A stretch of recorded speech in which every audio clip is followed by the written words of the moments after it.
Let's talk about assigning names and defining functions. If we're going to be using an expression over and over again in Mathematica, then we want to give it a name, define it as a function, or sometimes we'll be saving a value to use it again later. We want to give that a name. So for instance, if I want to define a equal to 2, I'll just type a equals 2, shift enter, and then whenever I type a again, we'll see the value 2.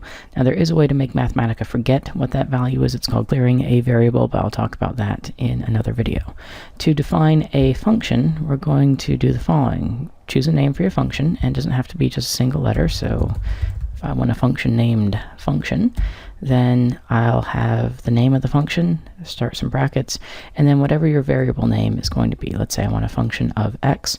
You don't have to stick to x forever and always after this, but you need to be consistent on the left and the right hand side of this equation to get things defined. The first time that you create the function, you want to put an underscore following that independent variable name. Then we'll close off the brackets, and then I'm going to hit equal.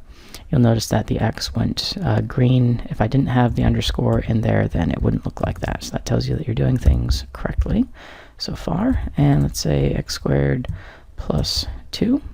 And then I'm going to hit shift enter. And you'll notice the name of the function turns black. And that tells us that Mathematica now knows the name function. In fact, if I start typing function, then it auto-completes it for me. Let's say I want that function evaluated at a number, say 1. This is going to take all of the x's that it sees in this expression, replace them with 1, and then perform that calculation. So we should get 1 squared plus 2, which is 3, back from that, and we do. I can call function on this variable that I defined before. So function of a, shift enter, I get 6. 2 squared plus 2 is 6.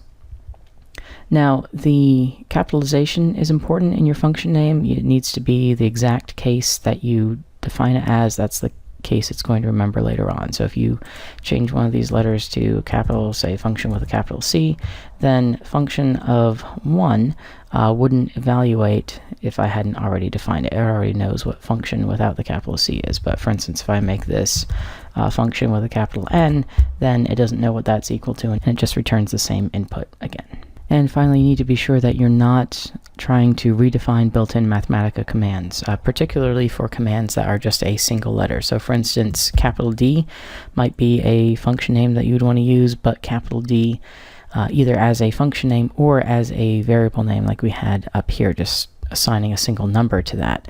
We're not allowed to do that. If I say, for instance, d equals 2, then we get this warning that symbol d is protected. If I try to define a function, say d of y equals 4 times y, shift enter, again, it's going to give us that error message.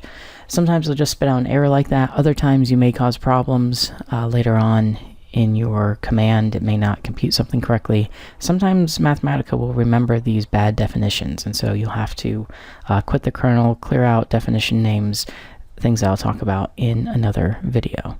You can also define multivariate functions. Let's say I want a function f of both x and y. So f of x comma y.